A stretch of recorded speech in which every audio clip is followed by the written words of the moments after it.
তো আমি অনেকদিন ধরে ভাবছিলাম যে একটা ব্লগ করবো। তো ফাইনালি আজকে মনে সাহস করে একটা ব্লগ আমি নিয়ে চলে এসেছি। তো তোমরা শেষ পর্যন্ত দেখতে থাকো। সকাল হতে রুম থেকে বেরিয়ে এই বাদরগুলোর দিকে দেখলাম, মানে এখানে প্রচণ্ড বাদর। তো তোমাদের মনে একটা প্রশ্ন হতে পারে যে বাদরগুলো কোথা থেকে এলো আর তুমি বা থাকো কোথায়।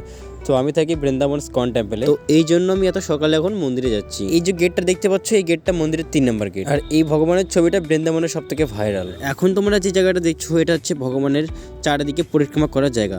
আর এই পরিক্রমার মাঝে আমাদের অফিসটা আছে, এটা হচ্ছে আমাদের অফিস ফুড ফর লাইফ। তো আমি এখন যাচ্ছি প্রভুপাদের ফুল নেওয়ার জন্য, যেটা আমাদের অফিস থেকে প্রতিদিন অফারিং করা হয়। তো এই ফুলটা নিয়ে গিয়ে আমি এখন অফিসে রেখে দেবো। এরপরে আমাকে এখন জগন্নাথ দেবের ফুল আনতে যেতে হবে। তো এখন এখান থেকে আমি প্রতিদিন জগন্নাথ দেবের ফুল নিয়ে যাই। জগন্নাথ দেবের ফুলটা এনে অফিসে রাখার পরে আমি দেখলাম এই ছোটো বাচ্চাটাকে। এই বাচ্চাটা তখন থেকে খালি এর মধ্যে ঘুরপাক খাচ্ছে।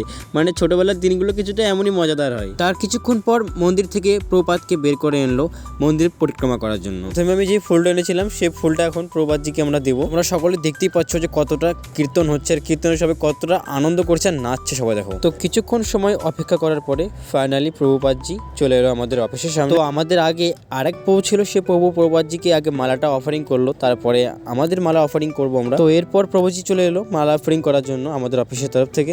তো প্রভুজিকে মালা অফারিং করার পরে আমি আমার ডোনেশন কাউন্টার নিয়ে বসে গেলাম প্রভুপাদ সমাধির সামনে। তারপর কিছুক্ষণ বসার সাথে সাথেই আমি সামনের গাছটাতে দেখি গাছের মধ্যে এগুলো কি ঝুলছে। এগুলো কিছু ঝুলছে না, এগুলো বাঁদর ঝুলছে। এরা আর কি গাছ থেকে ফলগুলো খাচ্ছে আর দুলছে। দেখো, বাদরের কাজ বাদর করতে থাক। আর আমাদের ব্লগটা আজকে এইটুকুই। তো এরপর কিছু নতুন নিয়ে চলে আসবে।